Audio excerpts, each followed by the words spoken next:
Hello, আসসালামু আলাইকুম। আমার কালা একটা ভর্তা করছে কাটলের বেশি, অনেক ভালো, অনেক মজা হয়েছে।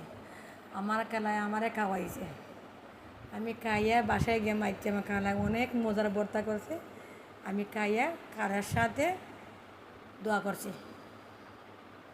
আসসালামু আলাইকুম।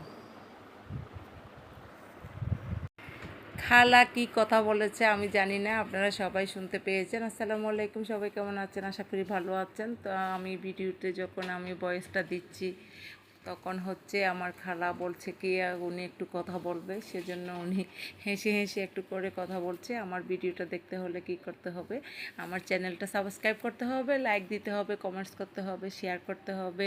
অবশ্যই সেটা সবাই করবেন। আমার হচ্ছে এখন 105টা ফ্যামিলি হয়েছে আমার সাথে, ইনশাল্লাহ আগামীতে আরও হবে।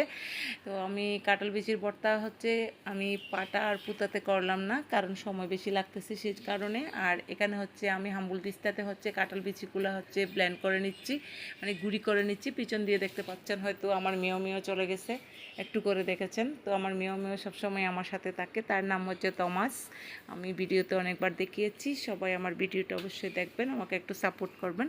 আমাকে সাপোর্ট করে আমাকে অনেক দূর যাওয়ার হচ্ছে রাস্তা ক্লিয়ার করে দিবেন আশা করি। তো আমি সবার কাছ থেকে একটু সাপোর্টটা চাচ্ছি। তো এই যে আমি গুঁড়ি করে নিলাম সুন্দর করে, আপনারা দেখতে পাবেন অবশ্যই কতটুকু হয়েছে। এই দেখেন অনেক হচ্ছে একদম ব্লেন্ড হয়ে গিয়েছে, যেভাবে কাঁঠাল বিচির ভর্তা করে সেভাবে হয়েছে।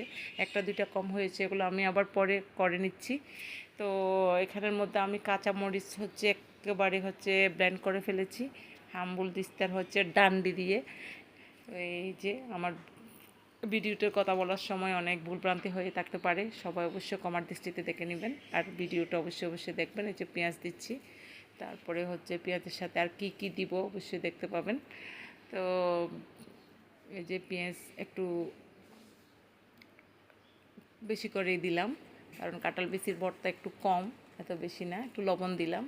কাঁঠাল বিচির হচ্ছে অল্প করে ভর্তা বানিয়েছি আমি, কারণ আমরা মানুষ হচ্ছি সারা ঘরে মিলে 3 জন, সে কারণে যে এগুলো হচ্ছে আমি আবার মেখে নিচ্ছি। তো অনেকে হচ্ছে গ্লাভস দিয়ে হাতে মেখে অনেক রকম করে মেখে, আমি একদম সরাসরি হাতেই মাখতেছি। কেউ আবার মাইন্ড করিয়েন না, আবার কেউ আবার বলে বসিয়েন না কেমন লাগতেছে হ্যান ত্যান এই সে। তো অনেকে অনেক কথা বলে ভিডিও দেখার পরে। তো অবশ্যই আমাকে এরকম কেউ কোনো কিছু বলবেন না আশা করি। এই যে এখানে হচ্ছে ধনেপাতাও আমি দিলাম, এই যে লবণ দিলাম, তারপরে হচ্ছে লবণ একটু পরিমাণ